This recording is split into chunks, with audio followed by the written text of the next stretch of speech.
You've no doubt seen the headlines. It's this incredibly complex story of power, money, and abuse that just seems to stretch across the entire globe. And this latest release of files connected to Jeffrey Epstein, it's been absolutely shocking, both in how huge it is and in what it contains. So let's try to unpack this. We're going to dive in and try to make some sense of what has been a total whirlwind of revelations. First, just to get a handle on the sheer scale of this, you have to start with this number, 3 million. The U.S. Department of Justice has dropped over 3 million pages of documents, and that's not even counting the 180,000 images and 2,000 videos.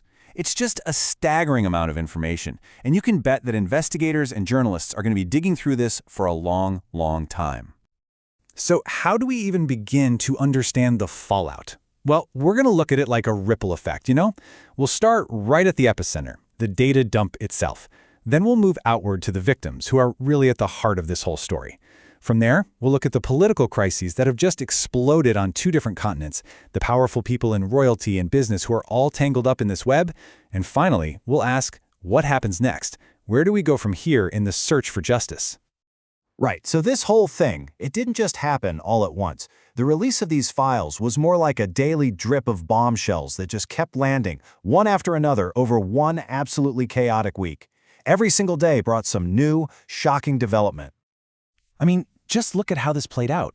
It kicked off on a Friday with this deeply unsettling new photo of Prince Andrew, which right away put the royal family back in the hot seat. By Sunday, the whole story pivots to politics, with these bombshell revelations about payments to Lord Mandelson. Then, come Monday, we get a look at just how close these personal connections were, thanks to Sarah Ferguson's emails. And that directly leads to a police investigation in London the very next day. From there, the web just gets wider, pulling in claims about a tech giant like Bill Gates, and by Thursday, the whole thing has spiraled into a massive political crisis for the UK Prime Minister. This timeline really shows you just how connected all these different worlds are, and how one little thread can unravel the whole thing. But as all these famous names and all this political drama swirls around, it is so important. It's crucial to remember who is at the absolute center of this story: the survivors. For them, this data dump has been an incredibly complex and deeply, deeply painful experience. For the survivors, this has been such a mix of emotions. On the one hand, there's some satisfaction that this information they have fought for so long is finally out in the open. But there's also just fury and fear. And that's because, in what is just a staggering mistake, the Department of Justice accidentally released files that identified survivors who had wanted to stay anonymous. Their lawyers are calling it irreparable harm. This quote right here from survivor Marina Lacera, it just captures the trauma perfectly. So many of them are learning disturbing new details about what happened to them for the very first time by reading these public files. Can you even imagine that? Discovering new aspects of your own trauma from a document dump. It's just completely re-traumatizing. And for the families of the survivors, this moment is just tragically bittersweet. This is Amanda Roberts, the sister-in-law of Virginia Giuffre, who was one of the most prominent accusers of both Epstein and Prince Andrew. Her words, they just capture that immense pride that the truth is finally coming out, but also that profound sadness for the years and years of pain her family has had to go through. So, that deep-seated pain and trauma for the survivors, it's now fueling these political firestorms on both sides of the Atlantic. It's kicking off separate but equally intense crises in both Washington and in London. Now, what's really fascinating here is the contrast. You look at the U.S., and the main response is a congressional investigation. But the Department of Justice is saying they don't have any plans for new federal prosecutions right now. Meanwhile, over in the U.K., the fallout has been immediate and severe. You've got resignations, police investigations, the Prime Minister's career is on the line. And that difference might just show you how differently the two political systems work. Right? In the UK, a scandal like this can directly threaten the sitting government in a way that's maybe a bit less direct in the American system. The whole crisis in the UK is centered on this guy, Lord Mandelson, who used to be a really high-level government minister. The accusation is that he was passing incredibly sensitive information, we're talking about things like potential eurozone bailouts, to Epstein, sometimes just minutes after he left these top-secret meetings. This has forced him to resign, and now he's facing a police investigation for misconduct in a public office, which is basically a charge that says a public official deliberately misused their position of power. And the scandal, of course, it reaches so much further than just politics. Epstein built this huge network that pulled in the highest levels of the British royal family and pretty much a who's who of global business. Yeah, it has been an absolutely devastating week for the royal family. Another new, unsettling photo of Prince Andrew comes out.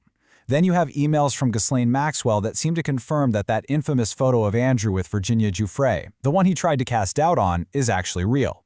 And on top of that, emails from his ex-wife Sarah Ferguson not only show how close she was to Epstein, but they also reveal this clear power imbalance. Her messages are being described as sounding desperate at times. And then you step into the world of business and finance. I mean, look at this list. It is a formidable roll call. Now, it is absolutely crucial to say this. Just because someone's name appears in these documents does not in any way imply they did anything wrong. But what it does show you is the mind-boggling scale of Epstein's network. It really did include tech titans, powerful financiers, world leaders, and top economists. This quote here from the current governor of the Bank of England, Andrew Bailey, it really captures the deep shock that's just rippling through the establishment. There's this sense of disbelief, not only that the abuse itself happened, but that the cover-up was so successful for so long, happening right under the noses of some of the most powerful people on the planet. So, with millions of pages out there and careers just in absolute turmoil, the biggest question is, where does all of this go from here? What are the actual concrete next steps in this search for accountability? But we do have a few clear next steps we can see on the horizon. Over in the U.S., Congress is getting ready to hear depositions from the already convicted Ghislaine Maxwell and also from the Clintons. In the U.K., Parliament is thinking about publishing up to 100,000 documents all related to this Mandelson affair. And you can bet the pressure is still on for even more files to be made public. This story is a long way from being over. But, and this is the most important point of all, for the survivors, just seeing these documents isn't enough. Transparency is one thing, but what they want is real accountability. They want to see investigations that actually lead to arrests, charges, and convictions. For them, this is not a closed chapter. Releasing these files isn't the end of the story. It's just one more step in a very long fight for real justice. And that really leaves us with the one central question that hangs over everything. After all these years of secrets and failures by our institutions, with the whole world's attention now fixed on these revelations, will this finally be the moment? Will this be the time that accountability actually follows transparency? The world is definitely watching to see if this time things will be different.